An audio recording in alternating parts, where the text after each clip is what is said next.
Bismillahirrahmanirrahim. Assalamualaikum warahmatullahi wabarakatuh. Alhamdulillahirabbil alamin. Wassalatu wassalamu ala asrofil anbiya'i wal mursalin wa ala alihi washabihi ajmain, amma ba'd. Kita lanjutkan perkuliahan kita pada hari ini ya. Kita akan bahas terkait dengan sumber hukum dan metodologi ekonomi Islam.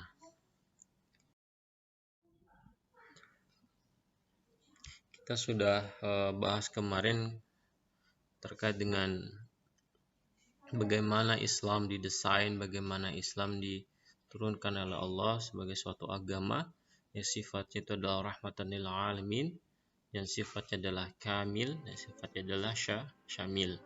Ya, ini sudah kodratnya, sudah sunatullah seperti itu. Jadi Islam sebenarnya berlaku tidak hanya secara tata aturan, tidak hanya diperuntukkan untuk umat Islam saja, tetapi juga untuk umat manusia secara keseluruhan. Islam memperhatikan proses interaksi ekonomi melalui fikih muamalah. Salah satunya di situ. Dalam fikih muamalah sebenarnya tidak hanya diatur masalah ekonomi saja, tapi di dalamnya juga ada masalah politik. Dalamnya ada masalah bertetangga, masalah sosial ya, segala macam. Tetapi secara khusus interaksi ekonomi juga mendapat porsi lebih dalam fikih muamalah. Banyak bab dalam fikih muamalah yang menjadi dasar dalam sudah menjadi dasar dalam bertindak ya. Jadi bagaimana di sana ada ba'i dari bab jual beli, di sana ada bab riba dan segala macam. Ini porsinya lebih kalau teman-teman lihat ya. Berikutnya, proses muamalah juga diatur melalui sumber hukum Islam, yaitu Al-Quran, As-Sunnah, Ijma' dan Qiyas ya. Nah, kita bahas satu persatu. Islam sendiri memiliki fungsi, atau kita boleh katakan berfungsi. Yang pertama adalah way of life. Islam berfungsi sebagai jalan untuk kehidupan, atau al-haq, membedakan mana yang benar dan mana yang salah ya. Jadi teman-teman bisa lihat di Quran surat Al-Imran ayat 19, 83 dan 85. Islam juga dikatakan sebagai agama yang perfect atau kamil ya. Ini kita sudah bahas di Al-Maidah ayat 3, di mana al-yawma akmaltu lakum dinakum wa atmamtu 'alaikum ni'mati wa raditu lakum Islam Madinah. Jadi Islam sudah, Allah katakan sudah sempurna. Berikutnya adalah Islam dikatakan sebagai agama yang holistik atau syamil ya. Holistik atau syamil. Kamil sempurna, holistik menyeluruh atau syamil. Jadi dengan kata lain, dalam arti syamil, maka ekonomi itu hanya sebagian saja dari Islam ya, hanya sebagian saja dari Islam yang diatur. Tapi Islam menyeluruh, mengatur semuanya, dari bangun tidur sampai mau tidur lagi, dari lahir sampai mati ya, sudah diatur dalam Islam. Nanti bisa dibaca Quran Al-Qasas ayat 77, dan ada beberapa hadis yang menyatakan itu. Berikutnya, Islam juga dikatakan universal atau rahmatan lil alamin, berlaku bagi seluruh umat manusia. Nanti kalian bisa baca di Al-Anbiya ayat 107. Islam juga bersifat easy atau yusran. Inna ma'al usri yusran. Sungguh setelah kesulitan ada kemudahan. Silakan kalian baca di Al-Baqarah 185, Al-Ashrah ayat 5, dan Al-Maidah ayat 6, dan Al-Mulk ayat 15. Ya, sesungguhnya ketika iman, ketika Islam, ketika ihsan, maka insya Allah akan memudahkan kita sehingga memunculkan ikhlas. Berikutnya adalah human right atau fitratan. Islam juga dikodratkan itu bersifat fitrah, sesuai dengan fitrahnya manusia ya. Di sana ya ada pengakuan gimana hak-hak manusia diakui dalam Islam, dari hak hidup. Dulu zaman sebelum Rasulullah, zaman jahiliyah, kalau anak lahir perempuan, bayi lahir perempuan, maka dikubur hidup-hidup. Tapi ketika sudah Islam ada, maka fitratan, hak hidup diakui. Zaman Jahiliyah juga dulu sampai zaman awal-awal Rasulullah ya, banyak perbudakan, tapi Rasulullah mengajarkan yang mana membebaskan budak-budak itu ya. Ini human right, satu-satunya agama yang tidak membedakan manusia dari warna kulit ya, dari ras, dari kasta, tidak ada dalam Islam. Kenapa? Karena Islam memandang, Allah itu memandang seseorang dari kadar ketakwaan mereka. Nah, ada beberapa pengertian Islam berdasarkan Al-Quran. Berdasarkan Nahwu Shorof, kata pembentuknya adalah aslama yuslimu islaman. Ya, maka ada beberapa kata yang menjelaskan apa itu Islam. Yang pertama ada assalam, artinya adalah welfare, kesejahteraan. Nanti kalian bisa baca di Quran surat Muhammad ayat 35. Ada kata aslama, Al-An'am ayat 162 dan An-Nisa ayat 125, artinya surrender, menyerahkan diri, berpasrah diri ya, tunduk patuh, surrender, aslama.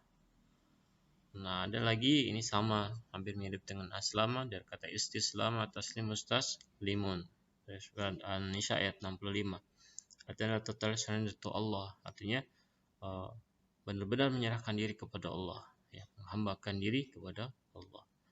Kata yang lain dari kata salim, berarti yang menjelaskan di Quran surat Asy-Syu'ara ayat 89 dan As-Saffat ayat 84, artinya adalah safe, selamat, secure, aman, peaceful, damai, salim. Dan ada juga kata pembentuk Islam dari kata salam, artinya save other people, menolong sesama orang ya. Ini makna Islam. Jadi Islam itu dari katanya saja sudah sangat indah, sangat dari kata sejahtera, dari kata damai, ya, aman, tentram. Ini Islam. Jadi ketika mendakwahkan Islam, ini yang harusnya muncul pertama kali. Nah, pengertian Islam berdasarkan as-sunnah ada salah satu hadis. Kalau kalian baca biasanya di kitab 40 hadis ya, Arba'in Nawawi, di hadis yang pertama ketika ada seorang anak muda yang berpakaian putih ya, duduk di depan Rasulullah, di mana lutut kanan orang itu bersentuhan dengan lutut kiri Rasulullah. Lutut kiri orang itu bersentuhan dengan lutut kiri Rasulullah. Tidak ada sahabat yang duduk lebih dekat dibandingkan pemuda itu. Sampai sahabat itu menanyakan beberapa hal. Pertama adalah yang ditanyakan, apa itu Islam? Ya. Dan Rasulullah menjawab, Islam adalah engkau bersaksi bahwa tidak ada sesembahan yang sebenarnya selain Allah, dan aku adalah Muhammad Rasulullah. Yang terlihat dari syahadat nanti. Kedua adalah mendagangkan salat, membayar zakat, berpuasa pada bulan Ramadan, dan berhaji pada Baitullah yang bagi yang mampu. Ini hadis yang sangat populer yang kita akhirnya menjadikan sebagai rukun Islam. Ada 5 ya. Rukun Islam ada 5. Kita lanjutkan berdasarkan istilah ulama, maka Islam itu didefinisikan sebagai berserah diri secara total kepada Allah Subhanahu wa taala yang diwujudkan dengan ketundukan dalam ketaatan, mengikhlaskan diri dari dan berlepas diri dari kesyirikan dan kebid'ahan dan para pelaku syirikat dan kebid'ahan. Saya ulangi lagi, kalau Islam itu artinya adalah berserah diri ya, secara total kepada Allah Subhanahu wa taala yang diwujudkan dengan ketundukan dalam ketaatan, mengikhlaskan diri dan berlepas diri dari kesyirikan dan kebid'ahan ya, bid'ah dan para pelaku kesyirikan dan kebid'ahan. Ini definisi Islam menurut ulama. Nah, apa saja sumber hukum ekonomi Islam? Semuanya sebenarnya, tidak hanya ekonomi, tidak hanya bidang ekonomi. Sumber hukum yang digunakan dalam Islam setidaknya ada 4. Banyak ya kalau teman-teman belajar terkait dengan ijtihad, maka sebenarnya di sini masih banyak ya bentuk-bentuk ijtihad, tetapi setidaknya kita gunakan 4. Yang pertama adalah Al-Quran, yang kedua adalah As-Sunnah, yang ketiga adalah Ijma', dan yang keempat adalah Qiyas. Nah, bagaimana kedudukan Al-Quran sebagai sumber hukum? Yang pertama sebagai petunjuk dan pembela. Ini Quran surat Al-Baqarah 185.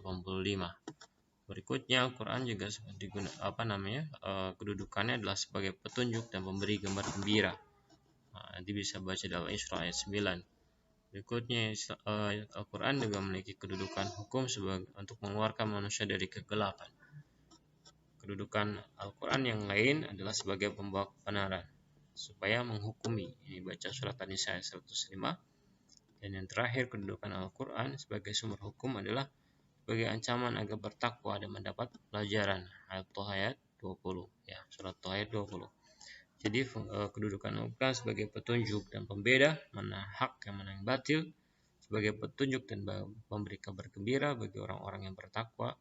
Berikutnya, dia mengeluarkan manusia dari kegelapan. Surat Ibrahim ayat 1. Berikutnya, Al-Quran juga berkedudukan sebagai pembawa kebenaran supaya menghukumi. Ya, sebagai fungsi Al-Quran mengadili, menghukumi. Yang terakhir adalah ancaman agar bertakwa dan mendapat pelajaran. Nah, sedangkan kedudukan as-sunnah sebagai sumber hukum, yang pertama adalah sebagai sumber hukum itu sendiri. Ya, jadi adalah Al-Hasyr ayat 7 dan An-Nisa ayat 59, Al-Ahzab ayat 36. Berikutnya, kedudukan as-sunnah yang tidak kalah penting dan tidak boleh diingkari adalah sebagai penjelasan atau tafsir terhadap Al-Quran. Al-Quran itu muncul ada nuzulnya, ya, ada sebab turunnya, sebabul nuzulnya. Ya. Nah, maka tidak kadang memahami Al-Quran tidak boleh secara tekstual saja, maka konteksnya harus dilihat. Nah, itulah kedudukan as-sunnah sebagai sumber hukum di mana berfungsi sebagai tafsir atau penjelasan dari Al-Quran. Nah, bagaimana metodologi dan ekonomi Islam? Ekonomi Islam mutlak terikat pada ajaran syariah Islam atau Islamic Jurisprudency. Artinya apa? Sebenarnya kita sudah ketika orang sudah mempelajari Islam secara menyeluruh, maka secara tidak langsung dia telah belajar terkait dengan ekonomi Islam. Nah, problematika metodologi Islam apa saja? Yang pertama adalah karena tadi mutlak sifatnya, semuanya adalah berdasarkan syariah Islam yang datang dari Allah SWT, maka problem yang pertama adalah menempatkan wahyu yang absolut dan dogmatis sering dianggap bertentangan dengan sains, sehingga harus diuji atau testable. Nah, berikutnya menempatkan kebenaran rasional dan fakta empiris melalui metode ilmiah dalam kerangka metodologi pengetahuan Islam. Ini yang kedua sisi yang perlu diperhatikan. Satu, secara grand design teori Islam itu adalah Al-Quran dan Sunnah, dan itu sudah bisa ditentang. Artinya tidak boleh ada teori yang lain yang bertentangan dengan Al-Quran dan As-Sunnah. Tapi di sisi lain kita harus menguji kebenaran rasional dan fakta empiris melalui metode ilmiah dalam kerangka metodologi pengetahuan Islam. Jadi kalau ekonomi konvensional itu hasil riset di lapangan, ya, fakta empiris masyarakat, orang-orang, perilakunya bagaimana segala macam ditarik dijadikan teori.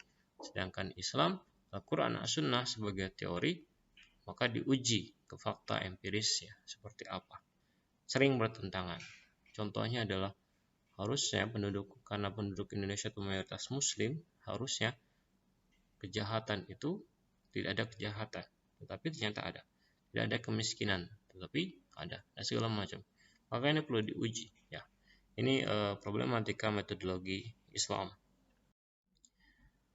Metodologi Islam membahas secara kritis tentang teori, konsep, dan prinsip dasar yang berhubungan dengan pengetahuan ekonomi Islam. Jadi udah dasarnya itu, teori, konsep, prinsip dasarnya yang berhubungan dengan ekonomi Islam. Kita katakan sumber teorinya adalah Al-Quran dan Sunnah.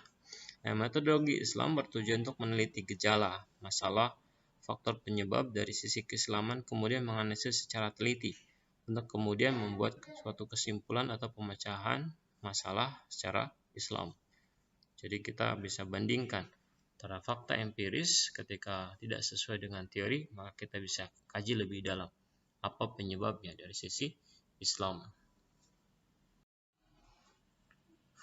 Nah, kita bahas metodologi Islam dan kebenaran juga. Yang pertama, Islam memerintahkan mengikuti kebenaran. Quran surat An-Najm ayat 28. Kebenaran diperoleh dengan ilmu. Ini beberapa dalil menyatakan itu. Sumber utama kebenaran ilmu adalah Al-Quran dan Sunnah. Nah, kerangka perkembangan ekonomi Islam adalah dinamis melalui ijtihad atau ijma', ya, ijtihad itu kesepakatan ulama. Kalau ijma', ya, ijtihad itu pernyataan pendapat fatwa. fatwa dari ulama. Nah, seperti itu pada dasarnya. Ini juga sesuai dengan hadis Rasul dikatakan antum a'lamu bi umuri dunyakum. Zamannya Rasulullah belum ada namanya e-money. Nah, sekarang sudah ada e-money, maka hukumnya ini bagaimana berlaku dan segala macam harus ada ijtihad. Bentuk ijtihad macam-macam, salah satunya ijma' ataupun qiyas ya. Ini. Jadi sumber utamanya adalah ilmu. Kebenaran itu sumber utamanya ilmu, dan Islam memerintahkan mengikuti kebenaran. Kebenaran itu sederhana, ya, sederhana, tidak dibuat kompleks. Ya. Kebenaran kalau hitam putih putih, sebenarnya mudah sekali, tapi ketika orang tidak berilmu maka gampang diputar-balikan. Misalnya haramnya bunga bank, wah itu diputar-putarkan.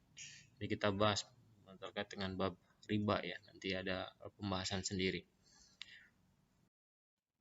Nah, bagaimana proses metodologi Islam? Yang pertama adalah ilmu yang berasal dari Al-Quran dan As-Sunnah sebagai sumber kebenaran utama dan mutlak. Ini sebagai grand design teorinya. Nah, berikutnya ada ilmu usul fikih, kaidah deduksi Islam dari Al-Quran dan As-Sunnah melalui ijtihad ulama. Ya, ini usul fikih. Jadi sudah didesain sedemikian rupa bagaimana kita menafsirkan Al-Quran dan As-Sunnah melalui ijtihad ulama yang kita sebut dengan usul fikih. Nah, kalau mazhab fikih kita mengenal ada 4 ya. Dari mazhab Maliki, Hambali, Syafi'i dan Hanafi. Ya, ada 4. Jadi ini yang paling umum. Indonesia mayoritas menggunakan mazhab Syafi'i untuk kaidah fikihnya. Kalau mazhab dengan tauhid, ada Asy'ari, ada Atsari. Ya, macam-macam, tapi saya tidak menguasai itu ya. Yang pasti kita menggunakan 4 mazhab dalam fikih ya, dari Maliki, Hambali, Syafi'i dan Hanafi. Nah, metodologi ilmiah konvensional dalam metodologi Islam seperti matematika, grafik, geometrika ini digunakan hanya sebagai alat saja, bukan penentu kesimpulan atau kebenaran. Jadi kalau faktanya semakin banyak jumlah penduduk muslim, terus semakin tinggi tingkat kemiskinan, bukan berarti yang salah adalah muslimnya. Harus dicari lagi kebenaran seperti apa. Seperti itu. Nah, bagaimana tahapan ijtihad metodologi Islam? Setidaknya kita mengenal beberapa ijtihad. Pertama adalah ijma', yaitu konsensus sahabat dan ulama. Misal riba itu adalah haram. Ya, ijma'. Ini biasanya ada momen-momennya. Bagaimana orang membuat kesepakatan, ulama-ulama membuat kesepakatan. Ya. Berikutnya ada qiyas, yaitu menyamakan hukum terhadap sesuatu hal yang tidak terdapat ketentuan dalam Al-Quran dan Sunnah karena adanya persamaan illah atau penyebab. Misalnya adalah zakat uang. Menurut mazhab Syafi'i boleh. Ya, zakat fitrah diuangkan, mazhab Syafi'i boleh ya. Berikutnya, qiyas yang lain contohnya adalah terkait dengan narkoba. Tidak ada yang Al-Quran dan Sunnah menyatakan narkoba haram, tapi dikiaskan dengan khamr karena memabukkan. Seperti itu ya, ini kias. Ada lagi yang disebut dengan maslahah mursalah, yaitu metode penetapan hukum yang didasarkan atas pertimbangan maslahat atau manfaat dan mudarat, artinya bahaya bagi kehidupan masyarakat muslimin. Sebagai contoh adalah UMR. Ya, bagaimana UMR itu perlu ditetapkan atas dasar maslahah mursalah. Kalau tidak ada UMR, ketika kekuatan pengusaha begitu besar, maka dia bisa menekan UMR sedemikian rupa sehingga UMR sangat rendah. Tapi ketika ada UMR, maka pengusaha tidak bisa macam-macam ya. Ini maslahah mursalah ya. Berikutnya ada istisab, yaitu tetap menggunakan hukum yang telah ada karena tidak ada ketentuan lain yang merubah hukum tersebut. Misal jual beli harus antorodim minkum. Kalau tidak antorodim minkum maka tidak boleh. Ini istisab. Nah, sebagai penutup, Islam itu merupakan rahmatan lil alamin yang telah mengatur kehidupan ekonomi manusia melalui syariat Islamiyah sebagai pedoman utama dalam dinamika ekonomi modern. Sehingga masalah ekonomi sudah sedemikian rupa, dan masalah ekonomi modern hanya perlu dikaji saja, tidak perlu keluar dari kaidah ekonomi Islam, sehingga insyaallah solusinya adalah solusi yang sesuai dengan kemauan Allah dan Rasulnya. Itu dari saya, terima kasih banyak. Hanya itu yang bisa saya sampaikan, kurang lebihnya saya mohon maaf. Assalamualaikum warahmatullahi wabarakatuh.